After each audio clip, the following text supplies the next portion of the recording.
to power up your career. Welcome to Uday Kumar Electrical Academy, a dedicated destination for mastering electrical engineering. Whether you're aiming for lessons on RRB, JE, SST, JA, or AE exams, we've got you covered. We provide comprehensions on all core electrical engineering subjects, plus essentials in aptitude, reasoning, and general science. If our videos help you gain knowledge and get closer to your dream job, we'd love to have you in our community. Follow Uday Kumar Electrical Academy today. Don't forget to like, share, and subscribe to stay updated. Let's succeed together. Next second question చూడండి. So మనం కనుక ఆల్టర్నేటర్కి EMF equation కనుక్కోవడానికి formula ఇంకో problem ఏంటంటే ఏ 6-pole alternator has 90 slots, 8 conductors per slot, flux per pole is 50 milliweber, revolves at 1000 rpm. So find the generated EMF assuming star connection machine with winding factor 0.96. So last క్వశ్చన్కి ఈ క్వశ్చన్కి small variation అనేది ఉంది. So ఇక్కడ చూడండి, దీనికి answer వచ్చేసరికి ఎంత అంటే 1280. కానీ అది ఎలా వచ్చింది అనేది ఇప్పుడు మనం ప్రూవ్ చేయాలి. సో ఇక్కడ చూడండి, ఇక్కడ నాకు ఏంటంటే ఇచ్చిన డేటా, గివెన్ డేటా రాసుకుందాం. ఈ ప్రాబ్లం ఏంటంటే గివెన్ డేటా ఏంటో రాద్దాం. ఇందులో నాకు నెంబర్ ఆఫ్ పోల్స్ ఇచ్చాడు. సో పోల్స్ వాల్యూ ఎంత అంటే నాకు 6. అదేవిధంగా స్లాట్స్ వాల్యూ ఎంత అంటే నాకు plus value 90.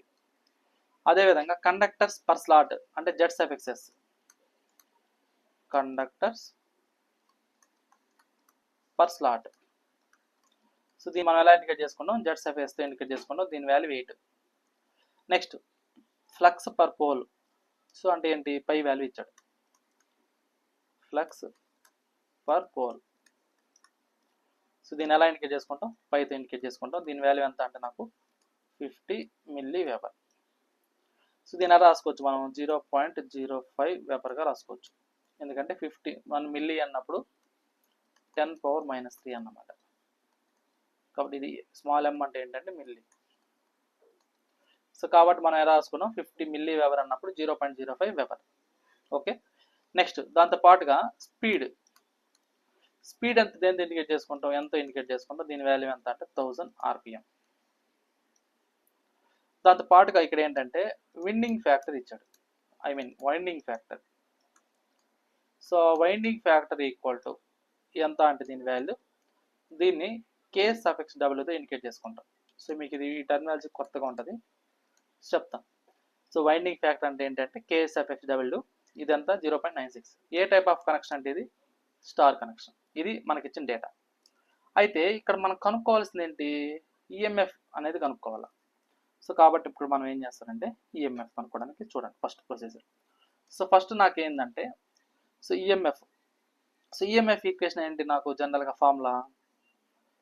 So EMF equation, so induced MF per phase equal to 4.44 into, ఇక్కడ ఎప్పుడైతే వైండింగ్ ఫ్యాక్టర్ ఇస్తాడో, ఓకేనా, ఎప్పుడైతే వైండింగ్ ఫ్యాక్టర్ ఇస్తాడో అప్పుడు మనం ఏం చేస్తారంటే K∗W తీసుకుంటాం.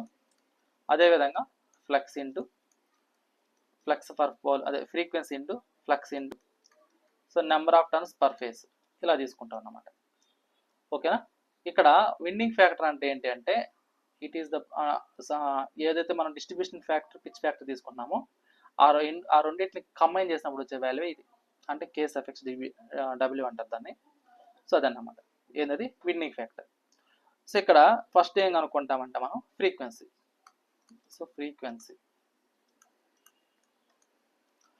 ఫ్రీక్వెన్సీ F ఈక్వల్ టు, దీని ఎలా రాసుకోవచ్చు మనం, Pn/120. ఇక్కడ నెంబర్ ఆఫ్ పోల్స్ అంటే ఎంత ఇచ్చాడు, ఇక్కడ నాకు 6 ఇచ్చాడు. స్పీడ్ వచ్చి 1000 rpm. సో 6 × 1000/120. సో ఎంత వస్తుంది దీని వాల్యూ, 50 Hz వస్తుంది ఫ్రీక్వెన్సీ. సో ఫ్రీక్వెన్సీ అయిపోయింది ఫస్ట్ పార్ట్. నెక్స్ట్ ఏం కనుక్కోవాలి నేను, మనకున్న ఈక్వేషన్లో టోటల్ కండక్టర్స్ కావాలి, Z అంటే ఎందుకంటే టన్స్ కావాలి కాబట్టి. సో టోటల్ కండక్టర్స్ అంటే Z అన్నమాట. సో దీన్ని ఎలా రాసుకోవచ్చు అంటే మనము, సో Z ఈక్వల్ టు, ఇక్కడ ఆల్రెడీ టన్స్ ఇచ్చాడు. ఎన్ని టన్స్, 90 టన్స్. సో ఒక్కొక్క టర్న్కి ఎన్ని కండక్టర్స్ ఉన్నాయి, 8 ఉన్నాయి. కాబట్టి 90 × 8. సో అప్పుడు నాకు టోటల్ కండక్టర్స్ వస్తాయి. సో కాబట్టి 90 slots into 8 conductor per slot, అంటే ఒక్కొక్క కండక్టర్కి 8 స్లాట్స్ ఉంటాయండి దాని మీనింగ్. సో కాబట్టి మనం ఏం చేస్తారంటే 90 × 80 చేస్తాం. అప్పుడు ఏమవుతుంది, ఇది 720 అవుతుంది. ఏంటిది, నెంబర్ ఆఫ్ కండక్టర్స్. సో ఇప్పుడు నాకు జెడ్ వచ్చింది. ఇప్పుడు నాకేం కావాలంటే ఫేస్ పర్ టర్న్ కావాలి. ఫేస్ టర్న్ ఇది ఏంటంటే third one. So phase turns అంటే number of turns per phase. So ఇది మనం ఎలా కనుక్కుంటామంటే number of turns per phase అన్నప్పుడు ఇక్కడ నాకు ఏదైతే ఇంపిడెన్స్ ఉందో, అంటే ఇది ఇక్కడ నాకు కండక్టర్స్ ఉన్నాయి కదా, ఈ యొక్క కండక్టర్స్ వాల్యూ పర్ ఫేస్కి తీసుకుందాం. ఫర్ ఎగ్జాంపుల్ ఇప్పుడు నాకు ఇది టోటల్ కండక్టర్స్ జెడ్ అంటే 720, ఇవి పర్ ఫేస్కి తీసుకున్నప్పుడు నాకేమవుతుంది దీని వాల్యూ. సో పర్ ఫేస్ తీసుకున్నప్పుడు నాకు ఇది ఏమవుతుంది అంటే నాకు ఈ యొక్క జెడ్ వాల్యూ జెడ్ ఫేస్ అన్నప్పుడు, సో మొత్తం కండక్టర్స్ వచ్చేసరికి 720, త్రీ ఫేసెస్ ఉన్నాయి కాబట్టి నాకు జెడ్ ఫర్ ఫేస్ అన్నప్పుడు ఎంత వస్తుందంటే నాకు ఇది 240 వస్తుంది. సో దాని బేసిస్కి ఇప్పుడు మనం ఏం చేస్తారంటే ఫేస్ పర్ టర్న్ అంటే టర్న్స్ ఎన్ని ఉంటాయంటే, సో యాక్చువల్గా ఏంటంటే నాకు ఒక కండక్టర్కి 2 టర్న్స్ ఉంటాయి అన్నమాట. సో చూడండి ఇట్లా ఒక కండక్టర్కి 2 టర్న్స్ ఉంటాయి. ఇది టోటల్ కండక్టర్, ఇది ఒక టర్న్, ఇది ఒక టర్న్, ఇది ఒక టర్న్, ఇది ఒక టర్న్. ఈ టోటల్ మనం ఏమంటామంటే కండక్టర్ అంటారు. అంటే దీన్ని బట్టి మనం ఏం చెప్పచ్చు, ఒక కండక్టర్కి ఎన్ని టర్న్స్ ఉంటాయి, 2 టర్న్స్ ఉంటాయి. సో కాబట్టి ఇప్పుడు నాకు టర్న్స్ కావాలి అన్నప్పుడు దీన్ని ఎలా రాసుకుంటాం మనం, సో జెడ్ ఫేస్ ఓవర్ 2 రాసుకోవచ్చు. యాక్చువల్గా జెడ్ అంటే 2 టర్న్స్ కదా.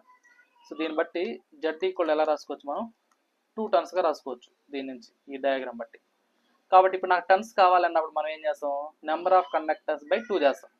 ఆ నెంబర్ ఆఫ్ కండక్టర్స్ ఏది, ఫేస్ కండక్టర్స్. కాబట్టి ఫేస్ కండక్టర్స్ అన్నప్పుడు ఇక్కడ నాకు ఎన్ని ఉన్నాయి, 240/2 అంటే ఇది ఏమైంది, ఇది 120 అయింది.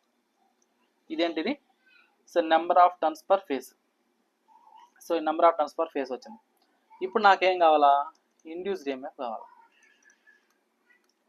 So induced EMF per phase, induced EMF per phase. So దీన్ని ఎలా ఇండికేట్ చేసుకుంటాం అంటే ఈఎఫ్పిహెచ్గా రాసుకుంటాం.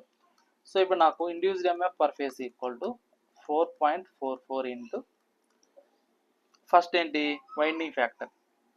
సో వైండింగ్ ఫ్యాక్టర్ వాల్యూ ఎంత ఇచ్చినాడు నాకు, K/W 0.96 ఇచ్చాడు కాబట్టి 0.96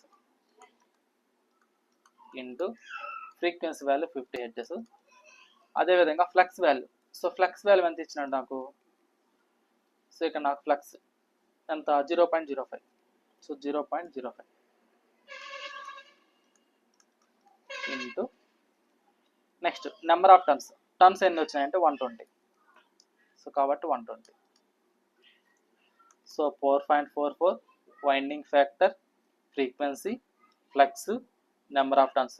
సో దీన్ని సాల్వ్ చేస్తే నాకు ఎంత వస్తుందంటే దీని వాల్యూ అనేది, సో 739.3 volts వస్తుంది. ఇదేంటిది, induced EMF per face value 739.3 volts. ఇదేంటిది, induced EMF per face value. అయితే ఇప్పుడు నాకు కావాల్సింది ఏంటంటే లైన్ వోల్టేజ్ కావాలా. లైన్ వోల్టేజ్, ఈ యొక్క లైన్ వోల్టేజ్ అన్నప్పుడు దీన్ని ఎలా ఇండికేట్ చేసుకుంటే ఈ సఫిక్స్లతో ఇండికేట్ చేసుకుంటాం. సో ఇది మనం తీసుకునేది స్టార్ కనెక్షన్ అయినప్పుడు,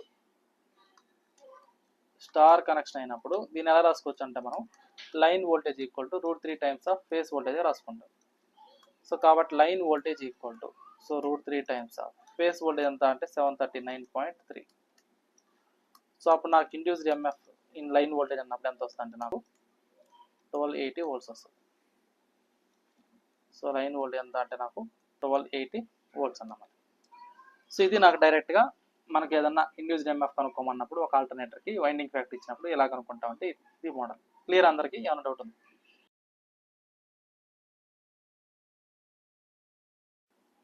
సో ఈ ప్రాబ్లంలో మీరు గుర్తుపెట్టుకోవాల్సింది ఏంటంటే ఇక్కడ లాస్ట్ ప్రాబ్లంకి ఈ ప్రాబ్లం డిఫరెన్స్ ఏంటంటే ఇక్కడ డైరెక్ట్ వైండింగ్ ఫ్యాక్టర్ ఇచ్చాడు. సో ఇక్కడ వైండింగ్ ఫ్యాక్టర్ అంటే ఏంటి, KW. సో దీనికి మనం తీసుకునే పిచ్ ఫ్యాక్టర్కి డిస్ట్రిబ్యూషన్ ఫ్యాక్టర్ డిఫరెన్స్ ఏంటి అంటే, సో ఇక్కడ pitch factor into distribution factor వీటి యొక్క ప్రోడక్ట్నే మనం ఏమంటామంటే ఇక్కడ వైండింగ్ ఫ్యాక్టర్ అంటాం. ఓకేనా, pitch factor into distribution factor వీటి యొక్క ప్రోడక్ట్నే మనం ఏమంటామంటే ఇక్కడ వైండింగ్ ఫ్యాక్టర్ అంటాం. సో జనరల్ మనం కేస్ ఆఫ్ ఎక్స్పీ అంటే ఏమైనా రాసుకుంటాం, కాస్ ఆల్ఫా బై 2గా తీసుకుంటాం. ఆల్ఫా అంటే ఏంటంటే కాయిల్ స్పాన్ యాంగిల్ అన్నమాట. ఓకే, అదేవిధంగా కేస్ ఆఫ్ ఎక్స్డి అంటే ఎలా రాసుకుంటాం మనం, sine M beta by 2 over M sine beta by 2 ఇలా రాసుకుంటాం అన్నమాట. ఇక్కడ ఎం అంటే ఏంటంటే number of slots per pole per phase, beta అంటే ఏంటంటే displacement angle with respect to slots. So అది ఓకేనా. ఇవి ఈ రెండింటిని కనుక్కునేటట్టు మనం లాస్ట్ క్లాస్ తీసుకున్నాం. వీటి యొక్క ప్రొడక్ట్ డైరెక్ట్గా తీసేసుకున్నప్పుడు దాన్ని మనం వైండింగ్ ఫ్యాక్టర్ అంటాం. సో ఈ రిలేషన్షిప్ ఇది. ఓకే.